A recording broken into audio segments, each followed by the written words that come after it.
আবার কয়েকটি উপাদান নিয়ে ছাদে চলে আসলাম সবগুলো গাছে দেব বলে। এই উপাদানগুলো ছোট বড় যে কোনো গাছেই দিতে পারবেন, তবে বছরে 3 থেকে 4 বার ব্যবহার করা উচিত, অতিরিক্ত ব্যবহার করা উচিত না।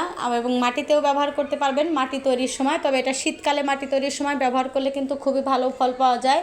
যেহেতু এখন বৃষ্টির সময়, এই জন্য মাটিতে ব্যবহার না করে যখন আপনার বৃষ্টি থাকবে না আপনি সেই সময়টা ব্যবহার করবেন। এখানে দিয়ে দিলাম আমি হিউমিক অ্যাসিড, এটা 10 লিটার পানি আছে, এখানে 10 লিটার পানিতে আমি 7 চা চামচ দিয়েছি, কারণ আমার 10 চা চামচ হলে ভালো হতো, আমার নেই, মানে একটু কম ছিল বলে আমি 7 চা চামচ দিয়ে দিলাম। আর এখানে দেখেন 10 লিটার পানিতে 10 চা চামচ আমি এপসম সল্ট দিয়ে দিলাম। এই দুইটা উপাদানে কিন্তু কোনো কীটনাশক না বা রাসায়নিক সারও না, এই দুইটা উপাদান হচ্ছে জৈবিক উপাদান, যেটা আপনার গাছকে সবুজ রাখবে, গাছ স্বাস্থ্যবান রাখবে, গাছের খাবার গ্রহণ করতে সাহায্য করবে, ফলে কিন্তু ফলও বড় হবে আকারে। আর এখন যে সিজন, আপনি কিন্তু অ্যাপস থেকেই আপনার ওয়েদারটা দেখে নিতে পারবেন। যদি দেখেন যে ঘন বৃষ্টি হচ্ছে অনেক দিন, তারপরে কিন্তু আবার বেশ অনেক দিন রোদ থাকে।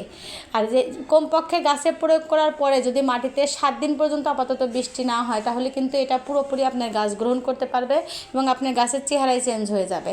এই জন্য আসলে রোদ বৃষ্টি খেয়াল করে তারপরে গাছে প্রয়োগ করবেন। আর যে কোনো গাছ, ফলবান গাছ হোক, ছোটো চারা গাছ হোক, যে কোনো গাছে প্রয়োগ করা যাবে, কোনো গাছেরই কোনো ক্ষতি হবে না। আবার এর পরিমাপটাও যদি একটু 19-20 হয়, কম বেশি হয়, তাহলেও কিন্তু কোনো ক্ষতি হবে না।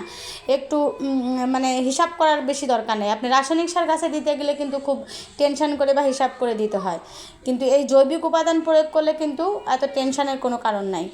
এই যে দেখেন আমার সব ধরনের গাছেই আমি দিব, অনেকগুলো গাছ দেখালাম, এটা করলা গাছ, করলা গাছেও দিব। এই যে এখানে দেখেন আখ আছে, এখানেও দিব আমি ইনশাল্লাহ।